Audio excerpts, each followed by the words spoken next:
কবিতাৰ শিৰোনাম মোৰ আৱেগবোৰ। কবি পাৰ্থবিজয় বৰুৱা। 10টা বছৰেই হ'ল এৰি অহা তোমাক, আৰু লগতে মোৰ সেই আপোন গাঁওখন। এতিয়া চাগে তুমি বহুত সলনি হৈ গ'লা। চকুৰ পলকতে কেনেকৈনো 10টা বছৰ পাৰ হৈ গ'ল মই ধৰিবই নোৱাৰিলোঁ। মোৰ সেই আপোন ঘৰখন, লিচুজোপা, পাছফালে থকা সেউজীয়া পথাৰখন বৰ মনত পৰে। আৰু তোমাৰ লগত কৰা ধেমালিবোৰ, সেই অলৌগুটি খেলা সময়বোৰ মোৰ দুচকুত আজিও ভাহি থাকে। সেয়া আছিল এক চঞ্চল আৱেগৰ অনুভূতি। তোমাৰ বাৰীৰ পাছফালে থকা আমজোপা আজিকালি আছেনে বাৰু?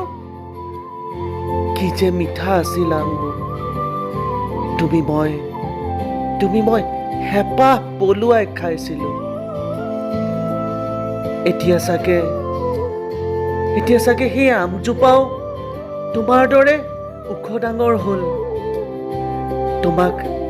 তোমাক এৰি অহা সময়খিনি বৰ কষ্টকৰ আছিল মোৰ বাবে, জানানে? সেইদিনা তোমাৰ চলচলীয়া চকুজুৰিও বহু কথা কৈছিল। নাজানো সেয়া প্ৰেম নে আন কিবা আছিল। তুমি যে বৃত্তি পৰীক্ষাত স্কুলৰ ভিতৰত প্ৰথম হওঁতে পোৱা পইচাৰে মোক এটা পাৰ্কাৰ পেন লৈ দিছিলা। মই আজিও ৰাখিছোঁ সযতনে মোৰ বেগত, জানানে? মোৰ আজিও মনত আছে সেই স্কুলৰ দিনবোৰৰ কথা, যেতিয়া ছুটিৰ পাছত মায়ে দিয়া সেই 2 টকাটোৰে আমি এটা বৰফ কিনি দুয়োটাই ভগাই খাইছিলোঁ। কিমান যে আনন্দৰ দিন আছিল সেইবোৰ। আজি ক'বতো বহু কথাই বিচাৰোঁ তোমাক, কিন্তু ফোন কৰোঁ বুলি ভাবিওচোন ৰৈ যায় মোৰ এই হাতখন। ক'ব যে একো নোৱাৰো তোমাক।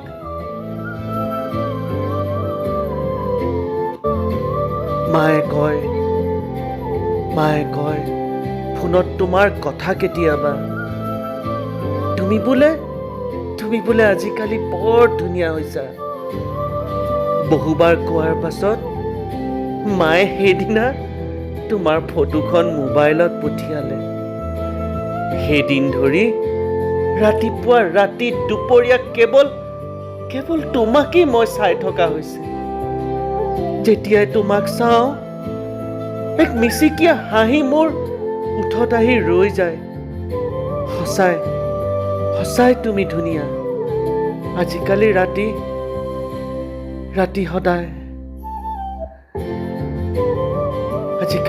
সদায় কেৱল তোমাৰেই সপোন দেখোঁ।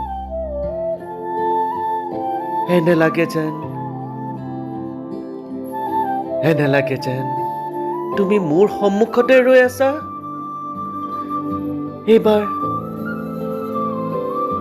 এইবাৰ বিহুৰ বন্ধত যাম